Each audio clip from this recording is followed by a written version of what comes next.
ఏంటి బంగారి, తను అంత మాట్లాడుతున్నా నువ్వు మౌనంగా ఉన్నావేంటి? నీ గురించి ఇంతగా చెప్తోంది కదా, వాళ్ళు చేసినవి కూడా నువ్వు చెప్పాలి కదా.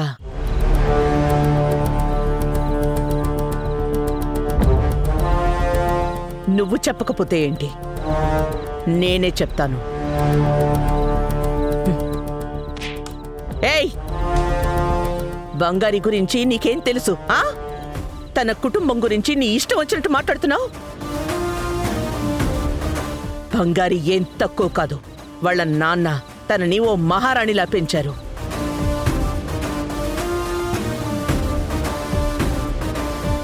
లేదు అనకుండా అడిగినవన్నీ ఇచ్చి చాలా ప్రేమగా పెంచుకున్నారు.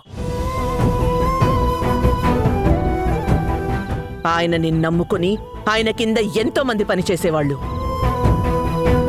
తన కుటుంబం కోసం మాత్రమే కాదు, తనని నమ్ముకున్న వాళ్ల కోసం బ్రతికిన గొప్ప వ్యక్తిత్వం ఉన్న మనిషి.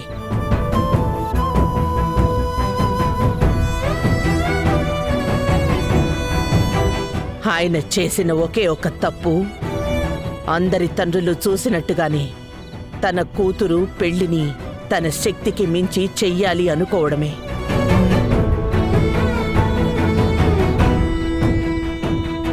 ఏమన్నావు? పనికి మాలిన కుటుంబమా? మీకు నమ్మక ద్రోహం చేసేవాళ్ళు వాళ్ళు పారిపోయారా?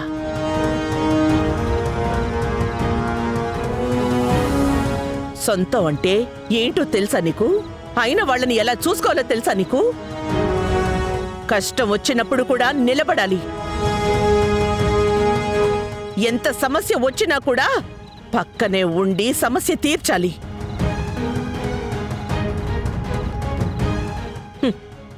కానీ మీరు వాళ్ళ కుటుంబానికి ఒక సమస్య రాగానే పీటల మీద నుంచే ఆ అమ్మాయిని నిర్దాక్షిణ్యంగా వదిలి వెళ్ళిపోయారు.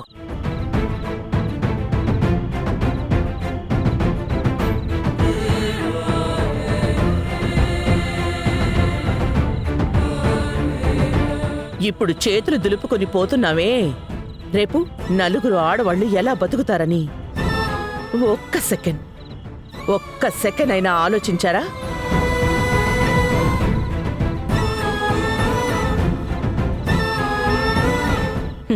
మీ అన్న బంగారిని వద్దు అని చెప్పాడా?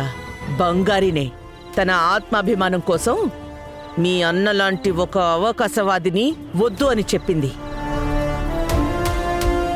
ఏంటి ఇంకా ఏమన్నావు?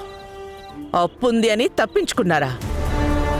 తప్పించుకున్న వాళ్ళు కాదు, వాళ్లకి ఉన్న ఆస్తి మొత్తం అంతా అమ్మి ఎవరికైతే అప్పులు తీర్చాలో అందరికీ సెటిల్ చేశాకనే బంగారి వాళ్ల నాన్నని వెతుక్కుంటూ వైజాగ్ వచ్చింది.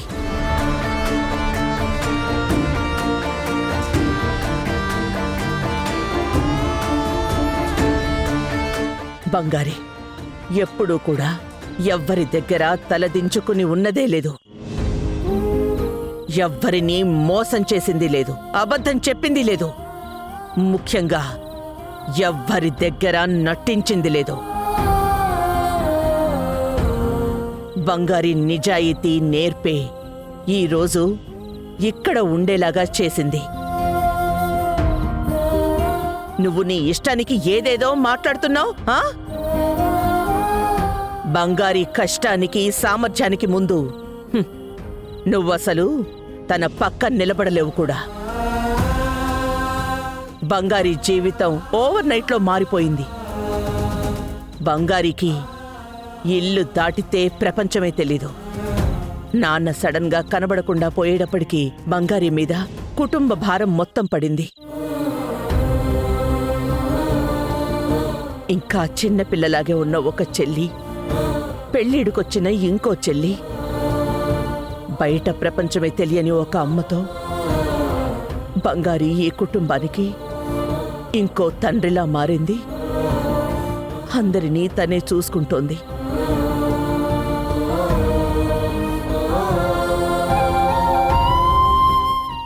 తన చుట్టూ 1000 సమస్యలున్నప్పటికీ తన కష్టాన్ని మాత్రమే నమ్ముకుని బంగారి ఈ స్థాయికొచ్చి నిలబడింది. ఏయ్, బంగారి గురించి మాట్లాడటానికి నీకు నీ కుటుంబానికి ఎలాంటి అర్హత లేదు. అది ఝాన్సీ అమ్మ. బంగారి, నీకు సమస్యలున్నాయని నాకు తెలుసు, చాలా కష్టపడ్డావని తెలుసు. కానీ ఇంత పెద్ద బాధ నీ లోపల ఉందని నాకు నిజంగా తెలీదు. ఇప్పుడు నాకు ఇంతకు ముందు కంటే నీ మీద ప్రేమ, మర్యాద కొన్ని రెట్లు పెరిగిపోయాయమ్మా. నా గురించి మీకు ఇదంతా ఎలా తెలుసమ్మా? చెప్పండమ్మా. అది నేనొక విషయం చెప్పాలి. బంగారీని మీరు మీ మనవడికి చేసుకుందాం అనుకుంటున్నారు. అందుకని ఖచ్చితంగా మీకు ఈ విషయం తెలియాలి. దేని గురించి? బంగారీకి ఇదివరకే ఒక అబ్బాయితో సంబంధం కుదుర్చుకొని ఆ సంబంధం పెళ్లిపేటల వరకు వెళ్ళి ఆగిపోయింది.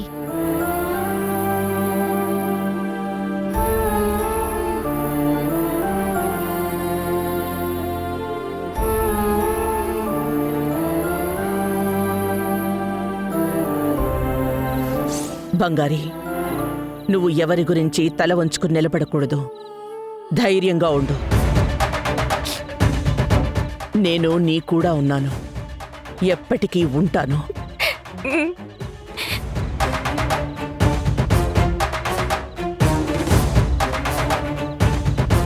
సంయుక్త కుటుంబం ఇంత నీచమైన కుటుంబమా? ఛ!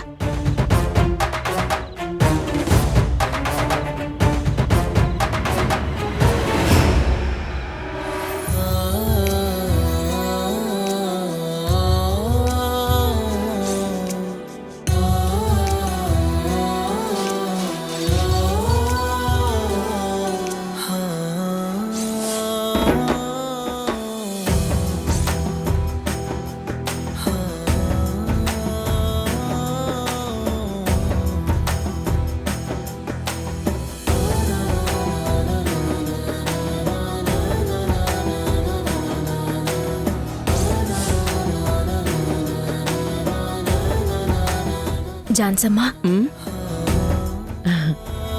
కూర్చో బంగారి. ఝాన్సమ్మా, క్షమించండి ఝాన్సమ్మా. నువ్వేం చేసావు బంగారి?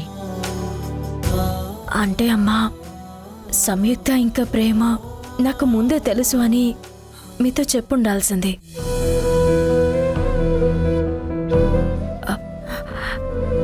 100% నేను మీ దగ్గర నిజాయితీగా ఉండాలని అనుకుంటాను ఝాన్సమ్మా. ఇదివరకు నేను మీ దగ్గర ఏం దాచింది లేదు. నేనే మీ మనవరాలు అన్న నిజం తప్ప అది తెలిస్తే మీరు నన్ను ద్వేషిస్తారేమో అని భయంగా ఉందమ్మా.